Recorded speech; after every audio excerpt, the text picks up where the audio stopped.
What's happening, guys? It's Matty Milligan here, and today I want to share with you the top 10 most common Facebook ad mistakes that I am seeing consistently every single day.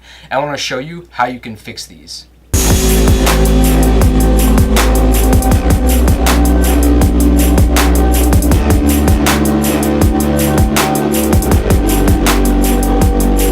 Alright, so as you can see, we are here in my own Facebook ads account, and if you're not using Facebook for your business, I highly recommend you start doing this right away.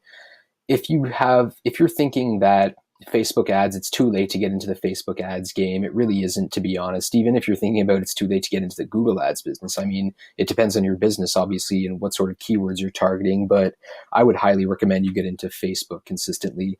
Last year, Facebook ads revenue was $26.9 billion, and I would just expect at some point in 2017, I would estimate between 35 and 40 billion, to be honest, just based on the amount of ads I'm seeing and the amount of people that are taking advantage of Facebook ads already.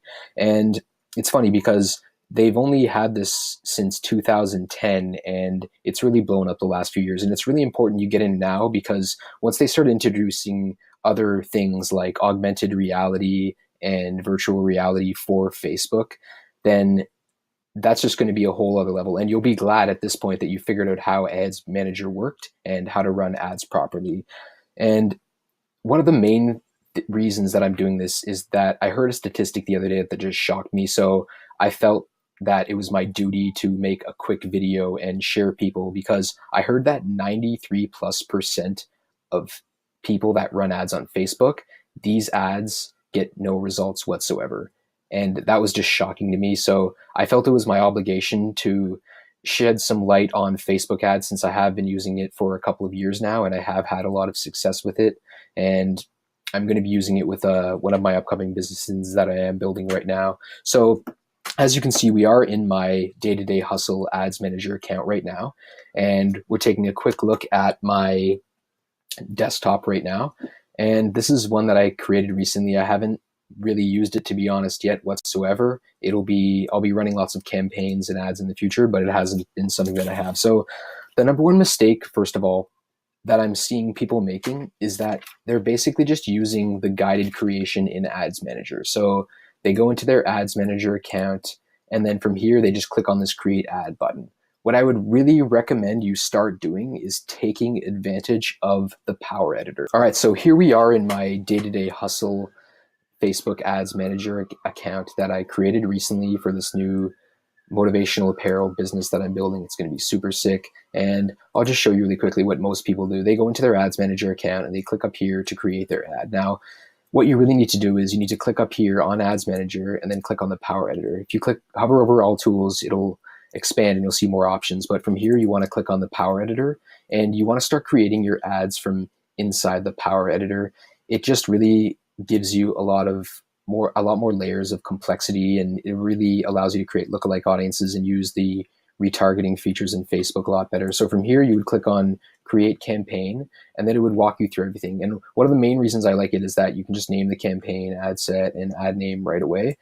And when you're creating your ad sets, mainly, I would recommend you put in as much detail as here, because you're going to be split testing a lot your campaigns and your ad sets and your different ads to see what's working for you and what's not working. So I would highly recommend, when you do create your ads, don't do the guided creation here. You want to use the Power Editor and then create your ads from there. Now, the number 9 most common mistake that I see people not doing is taking advantage of the Facebook pixel. This is really what makes Facebook ads so powerful. Again, for this, you want to click on up here and you want to click on pixels, and you can actually view your own Facebook pixel. I've already created one for this, and you can already see that since I've installed this pixel on my website and there have been a lot of visitors, that over the past few months, I do have a lot of activity on the pixel, and you can see basically what it does. So when someone views my page, it shows me that. When someone views a category or content or niche or add to cart or add something to their cart or takes the action you want to see, because I've encoded the pixel on my website, it's going to track all the activities that people do when they leave Facebook and actually go to my website. So even then, anytime someone's on my Facebook page, or on my website rather, my Facebook pixel is going to track that person and kind of see how they got there and potentially retarget them in the future. So you can see right now it's all here, and it's actually very simple to install the pixel code. You need to kind of walk through setting everything up. And if you're not familiar with Ads Manager, by the way, you need to set up a Facebook business page first of all, which is very straightforward to do. You just need to have your personal account, and then from your personal Facebook account, from there you can create all of your own business pages. And then once you've created the business page, you create your business account by going to business.facebook.com. And then from there, you create your business account and you create your ads account and you tie it to your page, you connect everything, you claim your page, and then you're good to go. And then at some point you want to create the pixel. So I've already created it here, but for here, for example, if I want to view the pixel code, I would take this pixel code, copy to my clipboard, and you generally want to have this in the header portion on your website, as they mentioned here. So you just take this, put it there, and then it's just going to track the page views. If you want to install specific event codes for different actions people take, so if you want to capture a lead, if you want to make sure that they purchase, if you want them to add an item to their cart, you would just take these different snippets of code and install them within the base code right underneath that page view section. It does vary from platform to platform, and people have different opinions on how to properly install the Facebook pixel. And there is a Chrome extension you can see I have installed here, and it's basically just called the Facebook Pixel Helper. And it can generally show you how to, generally after you've installed the code on your website, you can use this tool just to see if the pixel is in fact installed and if it is firing when people actually do visit your website. So the main reason I want to bring this up is I had someone recently that's made several thousand purchases on their e-commerce store, and they didn't have their Facebook pixel, and they would have saved themselves a lot of time and a lot of money for their advertising if they'd actually installed that code, because they'd basically just been targeting a couple of pages as I'd instruct them to do. And ultimately, if they'd gone to Facebook and created a lookalike audience based on the people that had bought their product already, they would have been taking that information, going to Facebook, requesting that they find customers similar to the 1,000 people that have already bought, and then basically you would give Facebook all that data, and it would create a lookalike audience of those people, and then you can basically target those people specifically with your ads. And over time, you want to create more and more lookalike audiences. Like I would create your first after, I would say 100, maybe 200 customers, and then 500 and 1,000, because you're going to have more and more purchases and more data to give Facebook so it can create a better audience for you. So highly recommend you install that Facebook pixel on your website as quickly as possible. Now, one of the next things I see is people aren't choosing the right campaign. So for example, when they actually go ahead and create a new campaign, which we'll do right now using the Power Editor as I recommend. So you want to go into the Power Editor, you want to create your campaign, and the first step it's going to do is ask you to choose what sort of campaign you want to run here. So this is basically your objective. What do you want to accomplish by running these ads, right? You need some sort of goal in mind when you're doing this. So generally bigger brands will do these brand awareness and reach ones where they're just trying to get as many impressions as possible, trying to reach as many people as possible. And these other considerations and conversions, these are really what you want. Like the conversions, if you're selling a product, you can install that conversion pixel on your website. You can tell Facebook to find people that actually want to buy your product. So that's a really powerful one from what I've seen. The video views one is also very powerful. I've seen people getting video views for as little as 0.002 cents per video view, which is insane. And lead generation is a new one from Facebook. And you want to figure out these campaigns now, because I'm sure there'll be more campaigns, and I'm sure they're going to add more ways to have your product, as I mentioned before, with augmented reality and VR. So you want to make sure you're choosing your campaign. If you have an app, you can run an ad and get people to install the app right on their phone right then and there. You can get people to like your business page if you want to create an audience first and get some more social proof on your business page before you start running your conversion ads. You can basically do anything. But I just see so many people running these brand awareness and reach and traffic ads, and those are good, but you have to kind of think, and you might even want to split test this. You have to see if running your traffic campaign works versus your lead generation. You can test if your brand awareness or your reach campaign goes more than your post per engagement campaign. You can test out different things. So make sure that when you are actually creating your ad, you choose the right campaign at first. And I would definitely recommend that. So the next thing I'm going to talk about is a little bit advanced, but this is it's actually not that advanced, but it's just a very common mistake I see a lot of people do. So I'm just going to create this campaign and go into the next screen really quickly. I highly recommend you name these, by the way. You can see right now I'm just adding a very generic name for instructing purposes, but I would highly recommend you keep these names as customized as possible. So from here, I would basically just create my campaign. And then from the next screen, it's just going to go to a very generic campaign screen where it's just going to show you a couple of things. And then from here, I'd see that the campaign looks fine. From here, after the campaign, I would go into ad sets. Now, these are the different sets of ads you want to run. And this is really where you figure out your budget, you figure out your audience. So this is really where it brings me to issue number 7, which is basically people are targeting by interest and they're not targeting by page. So targeting by page is very important. You want to scroll down specifically to the detailed targeting section. And from here, people are just putting in very, very simple things, right? Like my target audience, for example, likes entrepreneurship. So I would type in entrepreneurship and it would bring up the interest. And as you can see, there's 175 million people that are interested in entrepreneurship just in Canada. So that's a very broad audience, right? So I would basically find pages for that. And my pixel's clearly smart. It's already suggesting a couple of pages that are similar. So Gary Vee is definitely someone that I would target against. Ty Lopez, Tim Ferriss, Grant Cardone, definitely great people. But one thing you have to make sure is you're targeting, because I know for a fact this is his personal business page, and there are 4 million people that like Gary Vee. So you want to make sure that you're targeting a specific business page and not just very general, broad interest, because those people, when they see stuff in their Facebook ad, they might have liked something on entrepreneurship, but in this case, people that like Gary Vee are really interested in him.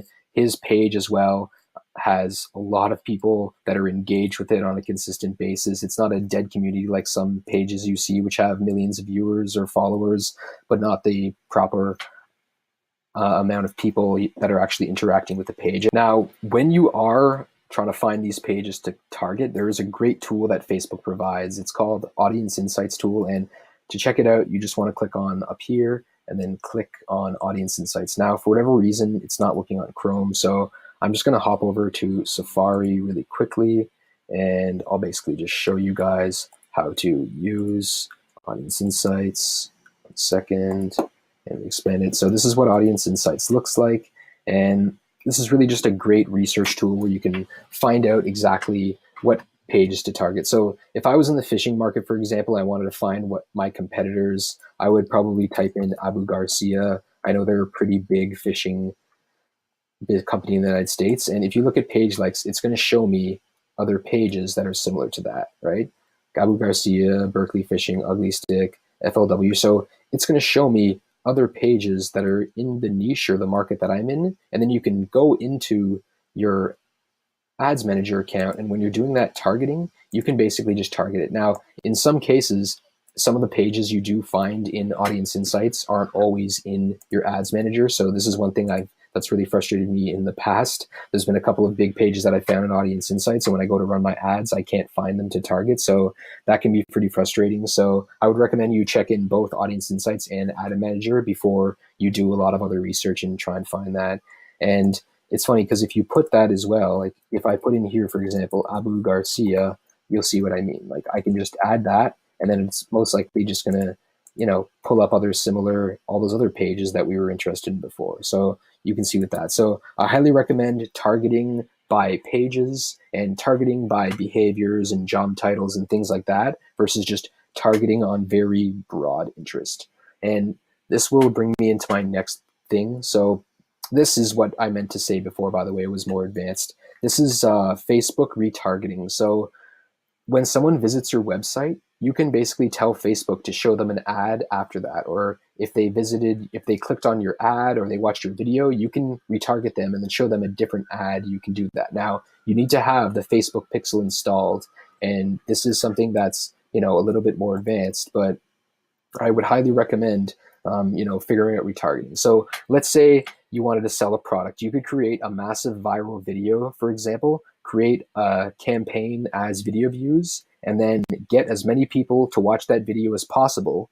And then you can go to Facebook after that and be like, hey, all those people that watched my video, I want you to show this ad specifically to them, after they've watched my video. and Facebook will know that they watched the video because it tracks that stuff. And then you can show them maybe an offer for your product. Maybe you create a viral video.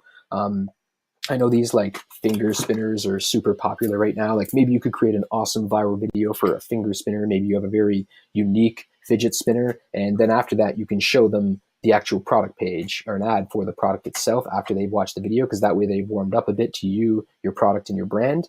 And then you show them that different ad, and then you get them to actually visit your product after that. So Facebook is really good with that stuff. There's a lot of other platforms that have retargeting as well. It's a very popular way to get people to kind of, bring your brand to the front of their mind and kind of get inside their head and, become more familiar with you. Because it generally does take, in some cases, between 1 to 10 points of contact to actually make the sale with some people. And it's different with higher end tickets. Generally lower end stuff on Facebook, people are willing to just, spend $25 to $100 maybe on a product. But generally when you kind of get above $100, people do need to think about more about their purchase. So they do need more information. They want to call you, they want to email you, they want to meet you in person potentially for more higher end products. So for lower end stuff, that's really great. But obviously, long term, you want to kind of have those more bridges of communication to kind of let people reach out to you to make that sale with just as many lines of communication as possible.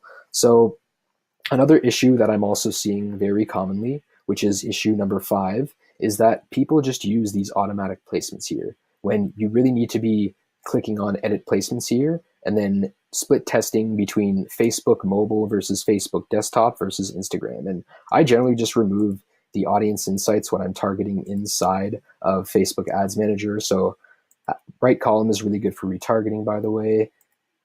Instant articles, and then the feeds. So I would just leave the feeds, for example, and then I might even just basically remove the mobile and the desktop feeds if I really wanted to. And maybe I would split test as well against Instagram, but I would maybe even just test the mobile only here and just run ads on mobile, because those do look different. And I'm sure you've seen this on mobile versus the desktop. And I'm sure over time, because Facebook owns Instagram as well, you will probably see ads available in the Instagram stories as well as the Facebook stories as well. And I believe there are Facebook messengers and Facebook sponsored messages. Those ones are coming out very shortly. I believe they're beta testing that in the USA right now, but you should see those available in the future. So I highly recommend, when you're running your ads, you don't choose the automatic placements, you edit the placements, and then you run 3 different ad sets, one with Instagram, one with mobile only, and then one with desktop only, and you split test those 3 when you're actually running your ad sets. And this brings me to my next point. Issue number 4 is that I do not see people split testing anything. They're basically just taking their ad budget and playing a guessing game. One of my mentors told me that when it comes to advertising, every single dollar is really an investment. It's not some sort of gamble. It's not something you get lucky on. You want to do your research. You want to create a good campaign. You want to create great ad sets. You want to create a really great creative, and then you want to launch that. And it'll take a lot of work to create that, but you definitely, want to create those. And how do you do this is you create one campaign, you create different ad sets, you create different ads, and you split test little different things. Like maybe, for example, I mentioned earlier, you create a campaign where you're testing traffic versus lead generation. So you see which campaign works and you keep the ad sets and all the ads the same, but you're just trying to see which one works specifically. And then maybe with the ad sets, as I mentioned before, you want to split test like the Facebook feeds versus the Instagram feeds, and you want to test mobile versus desktop, just to see what sort of things work best for your business. And then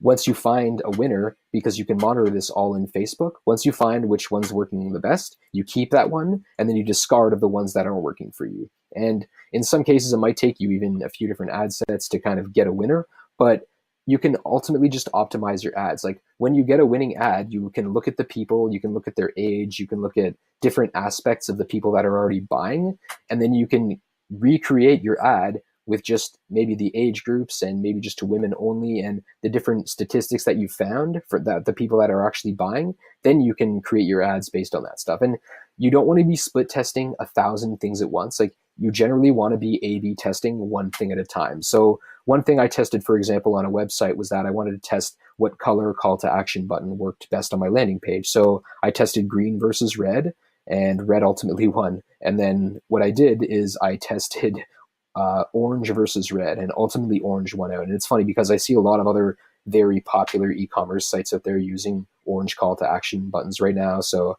I highly recommend doing so. I mean, when I see brands like beachbody.com using them and I see Amazon using them, like clearly they're the pioneers and they've done a lot of this testing. So I'm sure they have a lot of arrows in their back from failing, and they've already tested this to death, which color call to action button converts the highest. So that's one idea of split testing it. Like, you don't want to be split testing 80 things. You want to split test one thing at a time to make sure that you're getting the best results on your campaigns, and make sure that your ad sets, you're finding the best ad set, you're finding the best campaign, you're finding the best ads. And that's, realistically your best strategy. So this will bring me to issue number three, actually, which I briefly mentioned before, is that you need to make sure that you have a very great creative that grabs people's attention and really speaks to their pain points. So I'm going to pull up like a really great creative here that I found actually really quickly.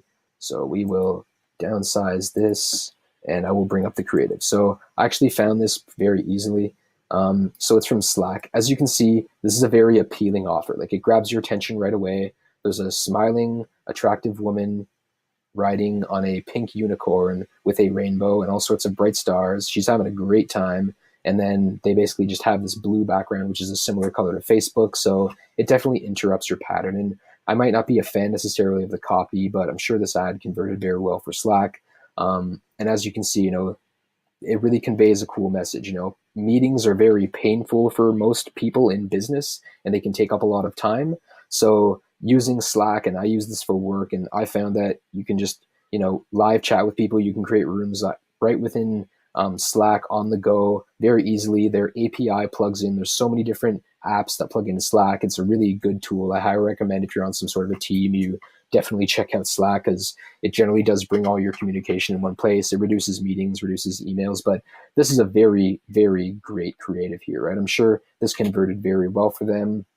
As you can see, though, the copy isn't that great necessarily. It might be something I would work on, but maybe they just include a lot of this. If you do want to find other ads, by the way, that are working for other people, or that examples of similar ads that people are running on Facebook for your industry, you can go to adespresso.com and scroll to the very bottom of there and click on examples. And from there, you can actually see different examples of websites or of ads that people are running on Facebook as we speak, and that they have actually been running in your past. And check out different industries, check out different ads, just to kind of get yourself some ideas on ads you want to run for your business. So this will bring me to point number 2, which is that in a lot of cases, customers do not have a great offer. So in a lot of cases, they're not giving out anything for free up front. They're not creating what's known as a lead magnet to get people in the front door of their business to buy a very inexpensive product.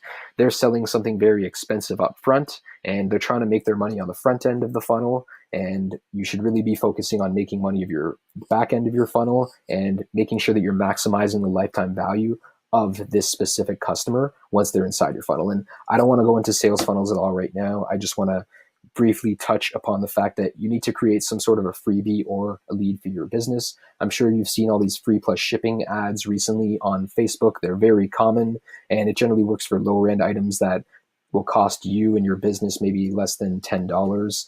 And generally the product itself needs to be probably somewhere $50 and below. And it's basically where you offer the product for free and you just tell the customer to pay, I don't know, between $5 and maybe $10 for shipping. If you're charging more than $10, $15 for shipping, it's outrageous, because the customer will kind of understand and be like, all right, the shipping is not that much to ship the product. It doesn't cost that much to ship the product out, and the product is definitely overvalued. So you have to be smart with how you position that offer, but it's definitely a very effective offer. I mean, free will always work until the end of time, right?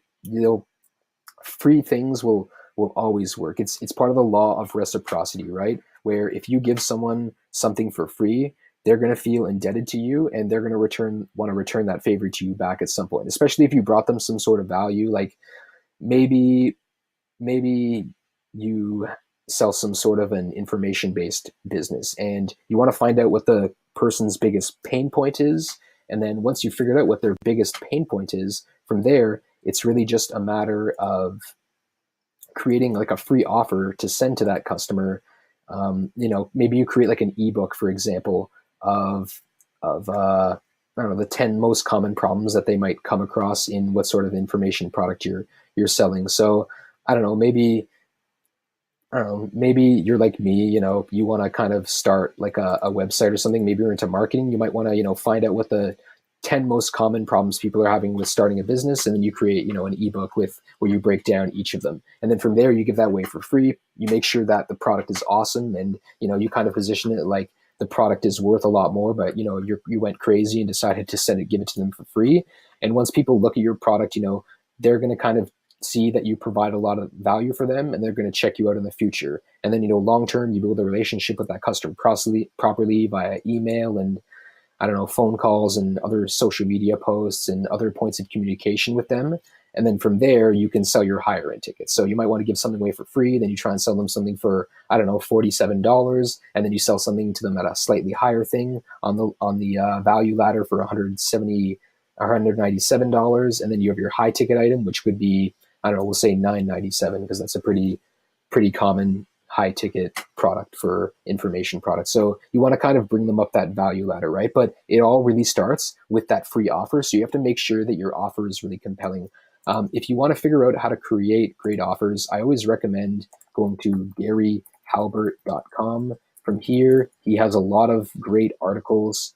It's the GaryHalbertLetter.com. He's he's probably the best copywriter of all time. And you can go from here, you can find all sorts of his old examples. And there's one I highly recommend called Why I'm the Best Copywriter Alive. I'm even better than the ones who are dead. This article really gives you an overview on how to create an offer, how to write great sales copy. It really just, kind of helps you break down the offer, to make the offer seem irresistible to your customer. And he even talks about this, which will be my last point, is that if everything above that I told you, you're doing that, then the number one reason why your Facebook ads are failing is that you don't have a great product. And I'm really sorry to tell you that, but it's something you might want to change. If all the other things that I suggested, you're doing them and you're still not making sales, customers are not liking you, they're not buying your products, they don't want more information, then your product or service isn't that great. And I would recommend stopping what you're doing and getting into a different market, because you only have so much time on this earth, and you can keep investing more and more time and effort and energy and money into that product. But if it's not working and you've done all the things I suggested, then I would just find a new product. And it's really that simple. So I hoped you guys gained a ton of value out of this video today. If you do have more questions, you can feel free to reach out to me on social media. What I really want you to do right now, though, is I want you to smash that subscribe button. And I want you also to click on the little bell and enable your push notifications so that you'll know when I post videos, because I want to bring you as much value as possible. If you have any questions, please comment below, mainly questions on marketing or entrepreneurship or sales, things of that sort. I'll be more than happy to answer your questions, and it will give me inspiration as well to create more and more awesome videos for people like you. So as I mentioned, I want you to subscribe right now, check me out on social media, comment below if you have some questions, and I will talk to you soon. Peace.